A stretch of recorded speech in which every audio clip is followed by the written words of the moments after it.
Hi hello ನಮಸ್ಕಾರ ಸ್ನೇಹಿತರೆ, welcome back to all in one YouTube channel. ಇವತ್ತು ನಾನು ನಿಮ್ಮೆಲ್ಲರಿಗೂ ತುಂಬ ಸುಲಭವಾಗಿ ಮಟನ್ ಗೊಜ್ಜನ್ನ ಹೇಗೆ ಮಾಡೋದು ಅಂತ ತಿಳಿಸ್ಕೊಡ್ತಾ ಇದ್ದೀನಿ. ಇದು ತುಂಬ ಸ್ಪೈಸಿಯಾಗಿ ಟೇಸ್ಟಿಯಾಗಿರುತ್ತೆ, ತುಂಬ ಬೇಗ ಮಾಡ್ಬೋದು. ಆದರೆ ಅದಕ್ಕೂ ಮುಂಚೆ ನೀವು ನನ್ನ ಚಾನಲ್ನ ಲೈಕ್ ಮಾಡಿಲ್ಲ ಅಂದರೆ ಲೈಕ್ ಮಾಡಿ, ಶೇರ್ ಮಾಡಿ, ಹಾಗೆ ಸಬ್ಸ್ಕ್ರೈಬ್ ಮಾಡಿ. ಹೊಸ ವಿಡಿಯೋ ನೋಟಿಫಿಕೇಷನ್ಗೋಸ್ಕರ ಬೆಲ್ ಐಕನ್ನ ಪ್ರೆಸ್ ಮಾಡಿ. ಮೊದಲಿಗೆ ಒಂದು ಪ್ಯಾನ್ನ ಒಲೆ ಮೇಲೆ ಇಟ್ಕೋಬೇಕು.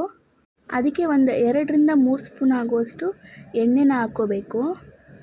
ಈ ಮಟನ್ ಗೊಜ್ಜಿಗೆ ಯಾವುದೇ ಥರ ಮಸಾಲೆ ಐಟಮ್ಸ್ ಇಲ್ಲ, ರುಬ್ಬೋದು ಬೇಡ. ವಿತಿನ್ 5 ಮಿನಿಟ್ಸಲ್ಲಿ ಸೂಪರ್ ಟೇಸ್ಟಿಯಾದ ಮಟನ್ ಗೊಜ್ಜು ರೆಡಿ ಆಗುತ್ತೆ. ಮಾಡೋವಂಥ ಪ್ರೋಸೆಸ್ನ ನೀವೆಲ್ಲರೂ ಕೂಡ ಫಾಲೋ ಮಾಡಿ. ನೋಡಿ, ಈಗ ಒಂದು 3-4 ಸ್ಪೂನ್ ಆಗುವಷ್ಟು ಎಣ್ಣೆನ ಹಾಕ್ಕೊಂಡಿದ್ದೀನಿ, ಅದು ಕಾಯ್ತಾ ಇದೆ. ಅದಕ್ಕೆ ಈಗ ಒಂದು 10-12 ಕರಿಬೇವಿನ ಎಲೆನ ಸೇರಿಸ್ಕೋಬೇಕು.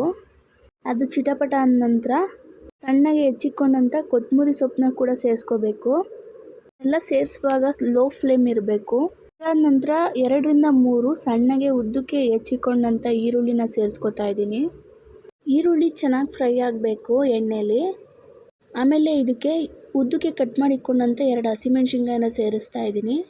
ಇದೆಲ್ಲ ಸೇರಿಸಾದ ನಂತರ ಒಂದು 2-3 ನಿಮಿಷಗಳ ಕಾಲ ಚೆನ್ನಾಗಿ ಫ್ರೈ ಮಾಡಬೇಕು ಈರುಳ್ಳಿನ ಎಣ್ಣೆಯಲ್ಲಿ.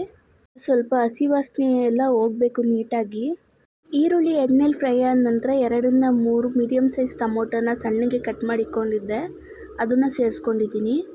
ಟೊಮೊಟೊ ಮತ್ತು ಈರುಳ್ಳಿ ಎಲ್ಲ ಚೆನ್ನಾಗಿ ಕುಕ್ ಆಗಿದೆ. ಇದಕ್ಕೀಗ ಒಂದು 1/4 kg ಆಗುವಷ್ಟು ಮಟನ್ನ ಸೇರಿಸ್ತಾ ಇದ್ದೀನಿ. ಮಟನ್ನ ಮೊದಲೇ ಕುಕ್ಕರಲ್ಲಿ 4 ವಿಷಲ್ ಓಡಿಸಿ ಬೇಯಿಸ್ಕೊಂಡಿದ್ದೆ. ಈಗ ಇದಕ್ಕೆ ಉಪ್ಪನ್ನ ಸೇರಿಸ್ತಾ ಇದ್ದೀನಿ. ಮಟನ್ ಬೇಯಿಸ್ಕೋಬೇಕಾದ್ರೆ ನಾವು ಉಪ್ಪು ಹಾಕಿ ಬೇಯಿಸಿರಲ್ಲ, ಅದಕ್ಕೆ ಈಗ ಮಟನ್ನ ಎಣ್ಣೆ ಮತ್ತು ಉಪ್ಪಲ್ಲಿ ಚೆನ್ನಾಗಿ ಫ್ರೈ ಮಾಡ್ತಾ ಇದ್ದೀನಿ. ಮಟನ್ನು ಉಪ್ಪಿಡ್ದು ಬೇಯಬೇಕು. ನಾವು ಹೀಗೆ ಮಟನ್ನ ಮೊದಲೇ ಬೇಯಿಸಿಕೊಂಡಿದ್ರಿಂದ ನಮಗೆ ಗೊಜ್ಜು ಬೇಗ ಆಗುತ್ತೆ. ತಪ್ಪಲೆಯಲ್ಲಿ ಮಟನ್ನ ಬೇಯಿಸ್ಕೋಬೇಕು ಅಂದರೆ ತುಂಬ ಟೈಮ್ ಹಿಡಿಯುತ್ತೆ. ಆದ್ದರಿಂದ ಮೊದಲೇ ಕುಕ್ಕರಲ್ಲಿ ಈ ಥರ ಬೇಯಿಸಿ ಇಟ್ಕೊಂಡಿದ್ದೆ. ನೋಡಿ, ಈಗ ಎಣ್ಣೆ ಮತ್ತು ಉಪ್ಪನ್ನ ಮಟನ್ನು ಚೆನ್ನಾಗಿ ಹಿಡಿದು ಬೆಂದಿದೆ. ಇದಕ್ಕೆ ನಾನು 1 ಸ್ಪೂನ್ ಆಗುವಷ್ಟು ಉಪ್ಸಾರು ಖಾರನ ಸೇರಿಸ್ಕೊತಾ ಇದ್ದೀನಿ. ಮೇಯ್ನ್ ಮಟನ್ ಗೊಜ್ಜು ಟೇಸ್ಟಾಗಿ ಬರೋದಕ್ಕೆ ಈ ಇಂಗ್ರೀಡಿಯೆಂಟೇ ಕಾರಣ. ನೀವೆಲ್ಲರೂ ಉಪ್ಸಾರು ಖಾರನ ತಿಂದಿರ್ತೀರ ಮತ್ತು ನೋಡಿರ್ತೀರ. ಎಲ್ಲರ ಮನೇಲಿ ಯೂಶ್ವಲಿ ಉಪ್ಸಾರು ಖಾರ ಮಾಡೇ ಇರ್ತಾರೆ. 1 ಸ್ಪೂನ್ ಆಗೋಷ್ಟು ಸೇರಿಸ್ಕೋಬೇಕು. ಈಗ 1/4 ಟೀ ಸ್ಪೂನ್ ಆಗೋಷ್ಟು ಅರಿಶಿನ ಪುಡಿನ ಸೇರಿಸ್ಕೊಂಡು ಚೆನ್ನಾಗಿ ತಿರ್ಕೋತಾ ಇದ್ದೀನಿ.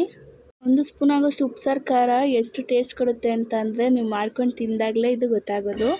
ಈಗ ಇದಕ್ಕೆ 1.5 ಸ್ಪೂನ್ ಆಗುವಷ್ಟು ಅಚ್ಕಾರದ ಪುಡಿನ ಸೇರಿಸ್ತಾ ಇದ್ದೀನಿ ಮತ್ತು 1.5 ಸ್ಪೂನ್ ಆಗುವಷ್ಟು ಧನಿಯಾ ಪುಡಿನ ಸೇರಿಸ್ತಾ ಇದ್ದೀನಿ. 2 ಈಕ್ವಲ್ ಆಗಿ ಸಮ ಪ್ರಮಾಣದಲ್ಲಿರಬೇಕು. ನಾನು ಸೇರಿಸಾದ ನಂತರ ಸ್ವಲ್ಪ ನೀರನ್ನ ಹಾಕ್ಕೋಬೇಕು. ಇದಕ್ಕೆ ನೀರನ್ನ ಹಾಕಿದ್ಮೇಲೆ ನೀಟಾಗಿ ಮಿಕ್ಸ್ ಮಾಡಬೇಕು. ನೀರು ಸ್ವಲ್ಪ ಕಮ್ಮಿ ಇರಬೇಕು.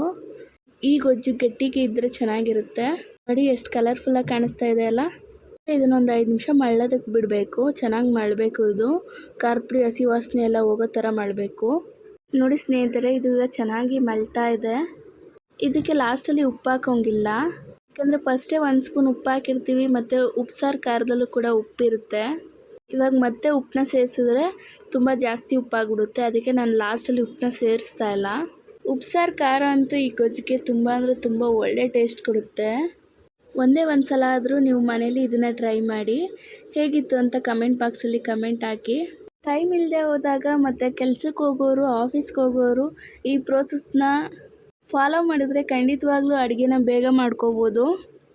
ಒಂದೇ ಒಂದು ಸಲ ಈ ಟೇಸ್ಟ್ನ ನೀವು ನೋಡಿದ್ರೆ ಮತ್ತೆ ಮತ್ತೆ ನೀವೇ ಮಾಡ್ಕೊಂಡು ತಿಂತೀರಾ, ಅಷ್ಟು ಚೆನ್ನಾಗಿರುತ್ತೆ ಸ್ನೇಹಿತರೆ ಇದು. ನೋಡಿ, ಈಗ ಬಿಸಿ ಬಿಸಿಯಾದಂಥ ಮಟನ್ ಗೊಜ್ಜು ತಿನ್ನಲು ರೆಡಿಯಾಗಿದೆ. ಈ ರೆಸಿಪಿ ನಿಮ್ಗೆ ಇಷ್ಟ ಆಗಿದ್ದರೆ ಚಾನಲ್ನ ಲೈಕ್ ಮಾಡಿ ಆ್ಯಂಡ್ ಶೇರ್ ಮಾಡಿ, ಸಬ್ಸ್ಕ್ರೈಬ್ ಮಾಡಿ, ಹಾಗೆ ಪಕ್ಕದಲ್ಲೇ ಇರೋ ಬೆಲ್ಲೈಕನ್ನ ಪ್ರೆಸ್ ಮಾಡೋದನ್ನ ಮರಿಬೇಡಿ. ಹಾಗೆ ನಿಮ್ಮ ಫ್ರೆಂಡ್ಸ್ ಆ್ಯಂಡ್ ಫ್ಯಾಮಿಲೀಸ್ಗೂ ಕೂಡ ತಿಳಿಸಿ. Thank you for watching.